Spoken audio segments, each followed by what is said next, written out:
Fala galera, sejam todos muito bem-vindos a mais um vídeo aqui do canal da Engenharia. Aqui quem fala com vocês é o engenheiro Felipe Rodrigues. E no vídeo de hoje quero trazer para vocês mais um vídeo sobre opinião técnica. Na verdade não é nenhuma opinião, eu vou simplesmente fazer uma leitura do laudo pericial da queda do viaduto Batalha dos Guararapes lá em Minas Gerais. Eu tive acesso a esse laudo, né? Na verdade eu tive acesso a dois relatórios e ao laudo definitivo, onde eu fiz ali um resumão para trazer para vocês aqui, para que a gente possa entender o que levou a essa catástrofe, né, da queda do viaduto Batalha dos Guararapes. Isso aconteceu em 2014, para quem já se esqueceu, né, o brasileiro está tão acostumado já com queda de viaduto, né, com esses acidentes dentro da construção, que muitas vezes a gente nem liga mais. Mas sempre quando a gente trabalha dentro, né, da engenharia, é interessante a gente aprender com os erros, né, nem que esses erros sejam cometidos por outras pessoas. Por isso é menos prejudicial ainda a nós mesmos, né? Então a gente aprende com os erros de outros profissionais. Então eu sempre gosto de ler relatórios para ver o que aconteceu e tentar entender qual é o comportamento dessas estruturas.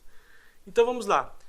Eu vou mostrar para vocês nesse vídeo algumas animações que foram feitas pela equipe que executou esse laudo pericial, que vai exemplificar muito bem o que aconteceu nesse projeto aí. Na verdade foi um erro de projeto relacionado aos elementos de fundação. Foi feito um bloco de fundação que foi subdimensionado, ou seja, ele foi dimensionado para uma carga inferior à carga real que existia lá, né? Então eles não consideraram algumas cargas e essas cargas acabaram levando à ruptura total desse viaduto. Então vamos lá. Vou mostrar para vocês qual é o esquema padrãozão desse viaduto. Então nessa imagem nós vemos duas alças, né? Uma alça à direita e uma alça à esquerda. A alça que caiu foi a alça à esquerda, a alça sul, né, desse viaduto. Ela era composta por 3 pilares, essa era a seção típica. Então, onde está escrito aqui Avenida Pedro I, nós tínhamos uma seção composta por 2 pilares, o pilar 2 e o pilar 3, e lá na extremidade direita nós tínhamos um outro pilar, que era o pilar 4. Cada seção tinha um comprimento aqui de 77,5 metros, então era um vão relativamente grande, né? E era feito aí com uma seção típica, uma seção transversal típica, uma seção relativamente comum para esse tipo de obra, onde nós temos aqui 2 vigas centrais e entre essas vigas nós temos seções ocas aqui, né? E toda essa seção ela é protendida, né? Então, o que aconteceu lá? Foram vários fatores, né? O fator principal da queda desse viaduto foi a fundação. Porém, foram ignoradas lá muitas cargas, né? Essas cargas que eles chamam de cargas dinâmicas aqui no laudo, aberturas na seção transversal e longitudinal desse viaduto que não foram previstas em projeto, porque quando a gente faz uma obra desse porte, né, durante a concretagem, durante a proteção, nós temos que fazer janelas de vistoria, né? Essas janelas de vistoria nós podemos ver aí nessa imagem, inclusive que tem até uma escada aí, ó. Eles simplesmente quebraram a seção de concreto para fazer essas janelas de vistoria. Porém, o que acontece? Essas janelas não foram consideradas em projeto, né? Elas simplesmente foram feitas lá durante a execução e não foi contatado o projetista, ou simplesmente o projetista deixou passar essa informação aí sem que fosse refeito alguns cálculos para ver se a seção típica resistiria a essas aberturas. Foram feitas um total de 42 aberturas que não foram previstas no projeto. Então isso ocorreu, né, ocasionou ali uma diminuição de seção. Então quando a gente tinha uma seção típica daquele tipo que eu tinha mostrado para vocês, foi, né, feito as aberturas e essa seção típica virou isso daqui, né? Então, houve uma redução de seção, consequentemente, reduziu também a capacidade de resistência desse elemento. Mas isso é um fator que poderia ter sido solucionado se não houvesse a ruptura total do elemento de fundação. Por quê? Mesmo com essas aberturas, durante a investigação lá, foi constatado que boa parte da seção à esquerda do viaduto, né, nós temos aqui essa imagem, a seção à esquerda do viaduto, ela simplesmente caiu inteira, apesar de também ter aberturas para concretagem, né, que não foram previstas no projeto. Então, o que aconteceu? Com o afundamento do pilar 3 aqui, houve um desencaixe no pilar 2 dessa seção à esquerda e ela simplesmente caiu inteira na avenida que estava passando logo abaixo dela. E aqui na seção à direita, onde também havia aberturas, um número até maior de aberturas, houve uma ruptura aqui na face superior. Então, quando a gente tem essas aberturas, né, um elemento como esse daqui, ele vai comprimir na face superior e tracionar na face inferior, certo? Como qualquer viga trabalha.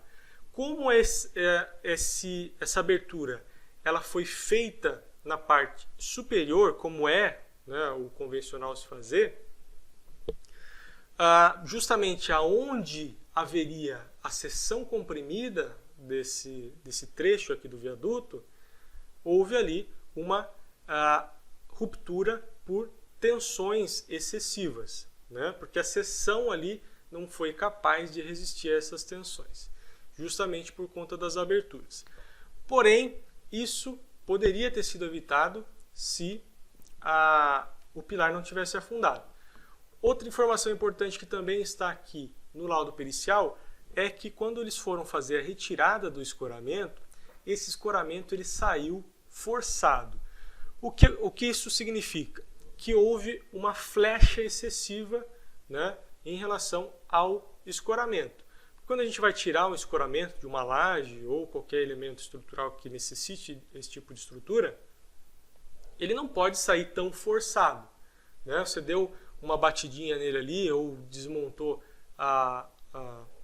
desrosqueou ali a rosca, ele já tem que sair simples, né? Tem que sair com uma certa folga.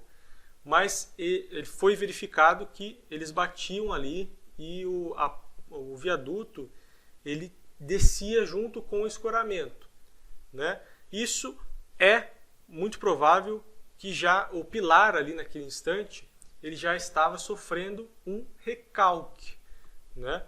Então ele recalcou um pouquinho junto com o escoramento. Conforme eles foram tirando o escoramento, esse pilar foi recalcando. Mas foi um recalque inicial, né, devido ali ao próprio bloco em si, muito pequeno em relação ao recalque final que aconteceu devido à ruptura do bloco. Então eles tiraram o escoramento, né, já tinha sido tirado alguns dias antes da queda, e esse pilar ele foi resistindo o máximo possível ali, né, o quanto ele conseguiu resistir, mas conforme eles foram trabalhando nesse viaduto, né, foram aplicando carga, né, ou algo parecido com isso, o pilar ele afundou completamente por conta da ruptura do elemento de fundação. Então vamos lá, vou mostrar aqui uma animaçãozinha para vocês, que é da execução do bloco de fundação. Então vamos lá. Aqui nós temos uma animação feita pela equipe que executou aí o laudo pericial. Foram feitas 10 estacas com diâmetro de 80 centímetros, tá? E 20 metros de profundidade. Para uma obra dessa daí, é relativamente comum, né, um bloco de fundação desse tipo. Até porque as cargas são muito altas, né? Então foi verificado lá, foi feito prova de carga e foi constatado que as estacas tinham uma capacidade de 250 toneladas. ou seja, 10 estacas vezes 250, 2.500 toneladas. Né? Algumas estacas lá, como a estaca 26 que está no projeto, tinha até uma carga maior do que 250 toneladas.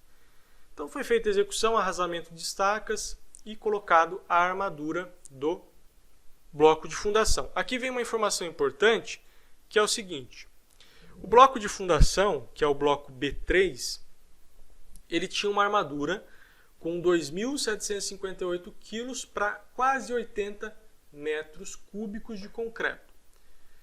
Isso é uma taxa de armadura de aproximadamente 34 kg por metro cúbico. Né? Um elemento como esse daqui, ele tem mais ou menos aí, né, tem que ter uma taxa aproximada aí de 50 quilos por metro cúbico, 50, 60 quilos por metro cúbico, né? Até porque ele é um elemento com bastante volume de concreto, né? Então tem algumas considerações lá que a gente consegue reduzir um pouquinho essa taxa de aço, que o convencional aí, quando a gente vai fazer qualquer consideração, a gente considera 80, 90 quilos. Mas para elementos de fundação de grande porte, a gente trabalha ali com 50 a 60 quilos por metro cúbico de aço. Né? Nesse caso aqui, com 34,5 kg por metro cúbico, ele está um pouquinho acima da metade, né? O que já gera aí uma certa desconfiança que o bloco foi subdimensionado. Né? Então, qual é a função de um bloco de fundação? Sobre estacas nesse caso. É receber a carga do pilar e distribuir para as estacas. Né? Nesse caso são 10 estacas, ele ia pegar uma carga final lá que deveria ser de 2.500 toneladas e distribuir para 10 estacas com capacidade de 250 toneladas cada. Né? Então essa é a função principal de um bloco de fundação. Então muitas vezes, dependendo da dimensão desse bloco e da distância entre o centro de gravidade de aplicação de carga do pilar e a estaca mais ao extremo, né, esse bloco tem que ter uma armadura, uma rigidez suficiente para pegar essa carga e distribuir por vetores de tensão para as estacas das extremidades. E foi justamente o que esse bloco não conseguiu fazer. Né? Por quê? A carga que foi aplicada nesse pilar foi direcionada apenas para as estacas centrais, as estacas que estavam logo abaixo desse pilar. E se a gente prosseguir aqui a animação, nós vamos conseguir entender como ocorreu essa ruptura. Então, o bloco aí tem 4,30 por 9,30 e 2 metros de altura e é um pilar do tipo cálice. Né? E ali tem a seção típica do viaduto. Esse pilar ele tem 7,87 metros de altura, né, total, né, e a base do pilar ele tem 4 metros de altura. E a ruptura aconteceu da seguinte maneira. A carga de aproximadamente 3.000 toneladas, né, já está acima das 2.500 toneladas que foi considerada no projeto. Ela foi direcionada apenas para as estacas centrais, as duas estacas centrais. Ou seja, de 3.000 toneladas, apenas duas estacas, totalizando 500 toneladas, né, foi responsável por receber essa carga, porque o bloco em si não conseguiu distribuir essa tensão para as demais estacas. Por mais que ele conseguisse distribuir as tensões para as demais estacas, ainda assim a capacidade de carga dessas estacas seria insuficiente para resistir à carga total. Né? Ficou cerca aí de 500 toneladas abaixo da carga total aplicada. Né? Então, ou seja, no momento em que eles dimensionaram esse elemento de fundação, eles desconsideraram algumas cargas. As cargas que eles desconsideraram, eu não tive acesso ao memorial de cálculo disso, mas, segundo o laudo, foram cargas dinâmicas que não foram consideradas. Né? Então, foi um erro muito grande que foi cometido aí nesse bloco. Né? Errar por 500 toneladas é algo que é catastrófico mesmo, e geraria aqui pelo menos um recalque, mesmo que esse elemento de fundação, né, o bloco, conseguisse resistir, haveria um recalque que não foi previsto em projeto, e da mesma maneira essa obra seria condenada por mais que ela não caísse, né? Haveria um recalque ali e essa obra teria que ser condenada, certo? Então esse efeito que vocês podem ver aqui nessa animação é o efeito de puncionamento, né? Quando nós temos um elemento de fundação mal dimensionado, esse efeito de puncionamento ele vai seccionar a seção do elemento de fundação por conta desse elemento de fundação não ter uma inércia, né, suficiente para conseguir resistir aos esforços. Então, essa foi a causa principal, né? O elemento de fundação foi subdimensionado e houve aí a queda total das duas seções. A seção à direita, conforme vocês podem ver aí nessa imagem, ela sofreu uma secção, né? Ela foi seccionada devido às aberturas que a gente pode ver nessas imagens. Lembra aquela escada que eu mostrei lá no início? Né? Essa imagem que vocês estão vendo? É justamente essa imagem aqui, ó. Olha ela esmagada aqui pela seção, né? Então houve a ruptura ali daquele trecho justamente onde tinha essa abertura, onde tinha ali uma falha na seção que estava sendo comprimida do viaduto. Então foi uma sequência de erros que levou à ruptura, né, total desse viaduto aí. Mas a principal delas foi o subdimensionamento do elemento de fundação. Então é legal a gente ver esse tipo de erro, né, para que a gente não cometa esses erros, né? Por mais que a gente considere nos nossos cálculos a 40% de margem de segurança, né, a gente reduz a capacidade do concreto, aumenta as cargas em 40%, ainda assim erros como esse são comuns, né, por incrível que pareça, né? Então o cara consegue errar tanto, né, de uma maneira tão, digamos, amadora, que ocorre esse tipo de catástrofe aí. Infelizmente houve algumas vítimas, né? Foram, se não me engano, um ônibus, 2 caminhões e um carro que foram atingidos aí pela queda desse viaduto. Foi aí o assunto do momento quando aconteceu lá em 2014 e era uma obra da Copa do Mundo, né? Então, mundialmente, com certeza virou notícia isso daí. Pega mal para a gente, né? Para a nossa área da engenharia, pega muito mal, porque vai dar a entender que nós, engenheiros aqui do Brasil, não somos capacitados o suficiente para dimensionar estruturas como essa daí. Mas, infelizmente, isso acontece no mundo inteiro, né? Não é só aqui no Brasil. Certo? Então, foi mais ou menos isso que aconteceu. Logicamente, foi uma sequência de erros, não foi apenas o afundamento lá que levaria a uma interdição desse viaduto. Por mais que não tivesse ocorrido ali o afundamento, o elemento de fundação não teria capacidade, iria sofrer recalque. Essas aberturas aí, com certeza, teriam aí alguma influência no momento da proteção, né? Poderia ter ocorrido uma fissura, uma secção ali, né, no elemento do viaduto, né, nas longarinas do viaduto.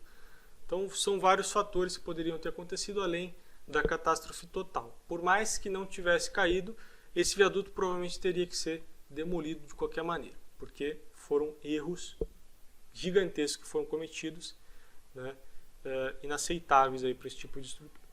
Certo? Então é isso. Espero que vocês tenham gostado desse vídeo. Se você gostou, não deixe de curtir, se possível compartilhar, porque isso ajuda demais o canal. Valeu e até o próximo vídeo.